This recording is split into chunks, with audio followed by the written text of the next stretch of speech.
John Ackerman with Energy Awareness Training. I want to talk to you today and address the recent Simone Biles situation that's been taking place that everybody's talking about. Simone Biles, one of the greatest gymnasts this country's ever produced, backed out of the Olympics and backed out of her team. And there's a lot of controversy around that.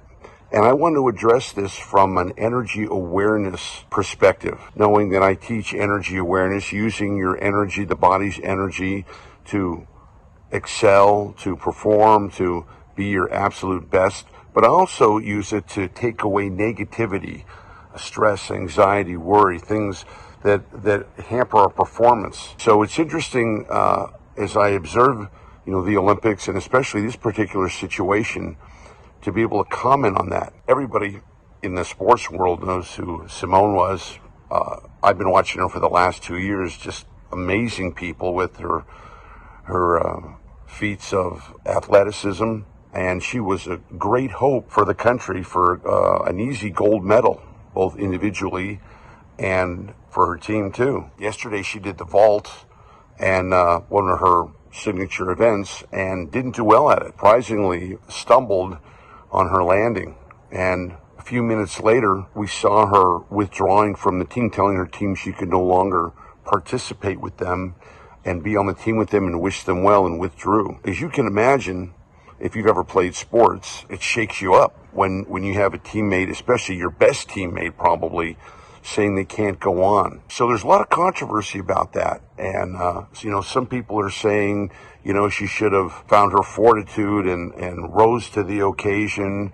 Some people are saying she choked and couldn't handle the pressure at the highest level, and pretty judgmental on her performance and her mental health.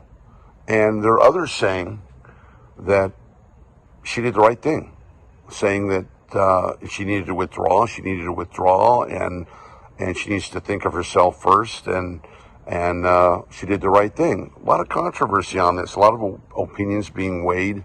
I know in the Olympics, when you're training for that high caliber a competition, that mental training and your ability to handle what you're doing mentally is so important, just as important as your event itself. And that's why Olympic athletes go through a lot of mental training to be able to deal with the inner stress that comes from performing at that high level. So how do I view this as an energy awareness training founder and instructor and teacher? Well, one of the things that we teach in energy awareness training is that there are healthy energies and there are unhealthy energies that we're dealing with. You can use them as thoughts, emotions, feelings, and we all deal with this. We all deal with anxiety and stress, as well as positivity, good feelings, and there's a tug of war inside us all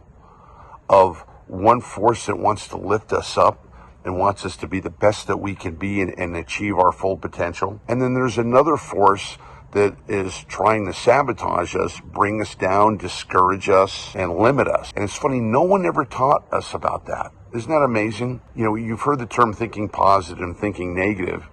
In energy awareness, we go even deeper in that. We go and wonder, well, what are these forces?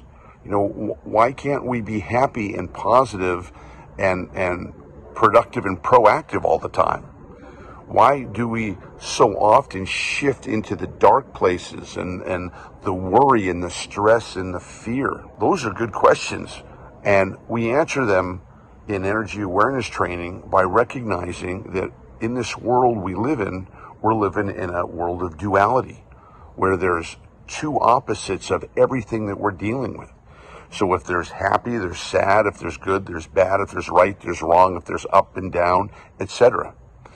And unfortunately, we were never taught growing up about this. So at least I never was in school, the importance of recognizing the world of duality and the world of polarity. Never taught about it. And why we should be taught about it is because we experience extremes. We experience extreme highs and extreme happiness, but we also experience extreme lows and disappointments. And sometimes those disappointments can stick with us and continue to sabotage, our future actions.